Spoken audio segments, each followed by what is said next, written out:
I went to the Asspizza art installation, driving from Boston to New York just for one day, leaving my mark, meeting cool people, and even getting to interview Austin. What do you think about AI?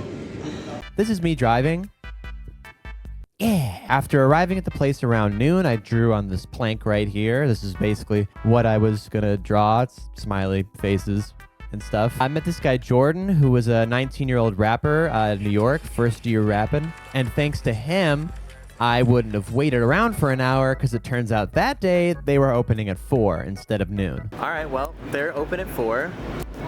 I met Justin, my guy. Oh, Jordan.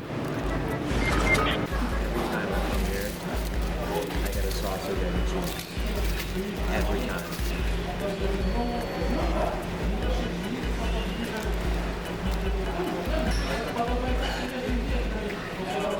Bro gave me the tip to not pay for street parking. I can't give it. He said don't give it or else that everyone's gonna start doing it.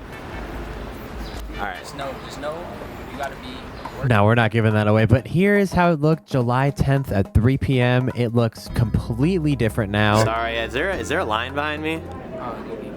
Okay, all right, I'm gonna speed it up. It would have been cool to line up some exact side-by-side comparisons, but here's one July 10th versus July 17th. Neat.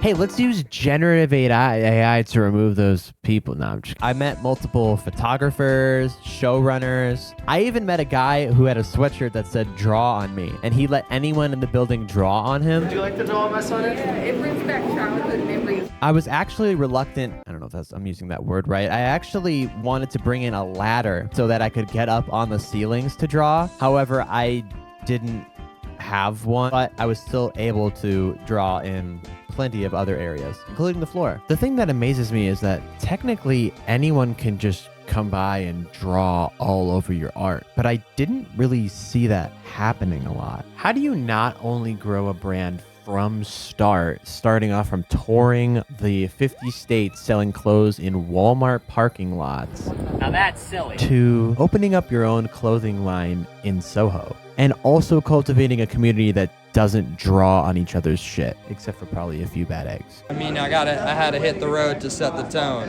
Then when you set the tone, people are in the zone, you know? AutoZone. Yeah, Autobots roll out, and we rolled out the denim, and now it's on the walls.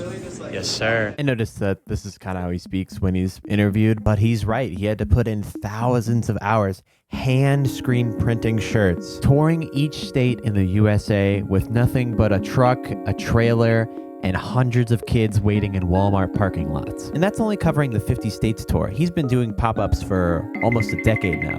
And I'd even go as far to say he's one of the most primitive examples of a modern influencer. You know, someone who kind of just started their brand off of vibes. Something that every kid wants to do today, but won't put in the work to do. And even to this day, I mean, he could likely just sell clothes online for life. But his most recent video, selling energy drinks at delis across New York.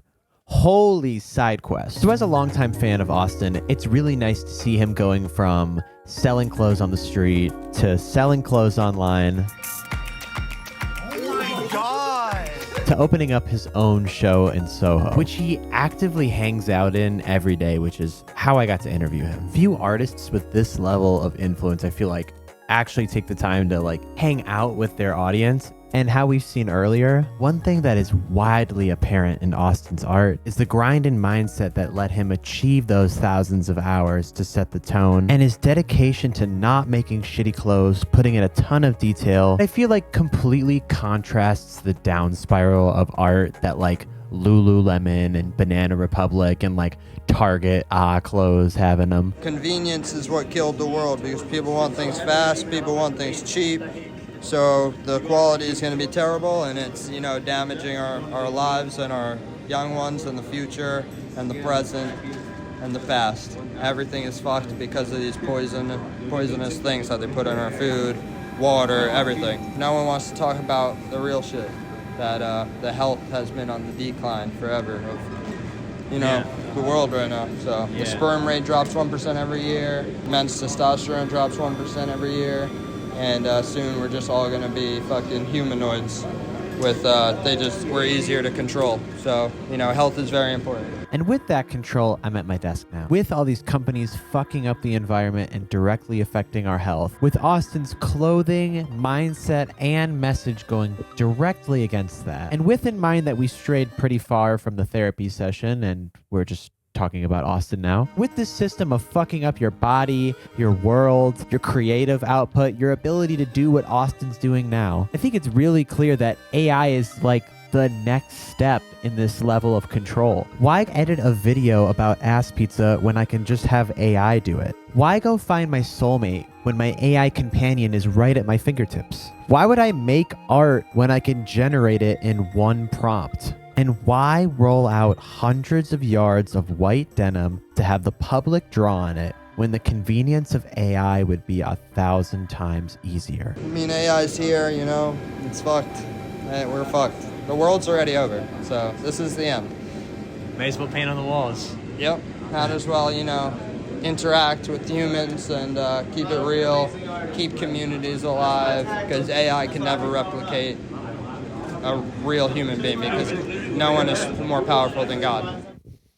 Yeah, I went back. The following Friday, I did the exact same drive, only this time with my wife. Farted so bad that it stinks. Babe, don't tell him that I farted. It stinks. I even invited my friend Henry to come along with me this time. And in between that time, I may or may not have gotten the Connect the Dots t-shirt and drawn everywhere except the Connect the Dots. So like I'm connecting the dots in your mind. Okay. And then got to draw more of those smileys, but this time covered in smileys. And also my wife was there, so she wound up taking some fantastic photos.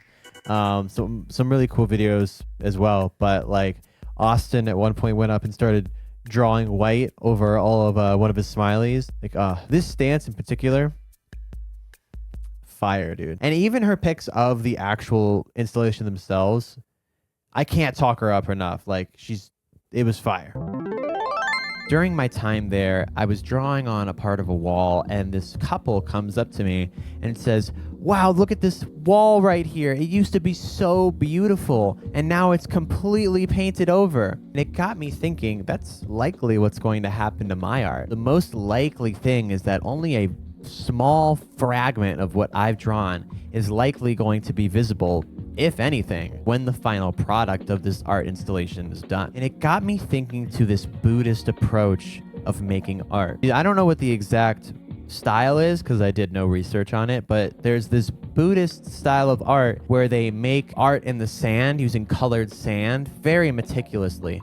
And they'll sit there and they'll work for hours on it. And when they're all done and it looks all pretty, they'll just take their hand and whoosh, erase it all. Because it's not about, oh, this pretty piece of art, I can go and sell it, and now I can go and market myself.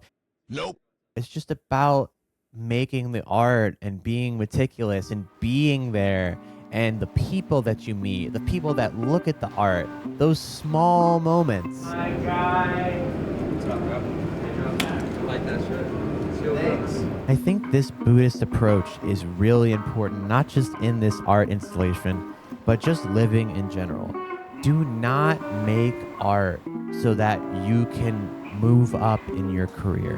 Make art for the sake of it. Because one day, just like the Buddhist sand, just like someone spraying over my art in the installation that I drove 8 hours to do, your mark, your legacy will be erased. And the only thing that will be standing are the times that you had. So fuck the fame, fuck the clout, just go to New York and draw on some shit, I guess. I don't know. That was the best public project I think I've ever worked on. Maybe it's the only one, but like being able to add my own art to my favorite designer's clothes, be in the same room with and hang out with, interview my favorite fucking clothing artist, if not one of my favorite artists. And the fucking people I met are always literally they are the coolest group of people. I know we always talk about strong communities and dude, the fucking Asspizza one is so fire, dude. Anyway, I just dropped off Jordan at the bus stop. 9 o'clock now. I'm gonna get home at 1 a.m. I think I'm just gonna end the video there. Thank you so much for watching. I don't do this content. You know, I do essays and tier lists and stuff with my wife, but I've never like vlogged on here. But I felt it was really important for, you know, anyone that can to show their experience of what walking into that room was like. Because each person had their own experience. They all saw their own fucking art gallery. And in a week, it might all be covered up. Awesome, I just wanted to say bye. Thank you. Yeah, very good. I'm really happy to be here, man. I'm happy you're here. Yeah. Later. See you, bro. Be safe.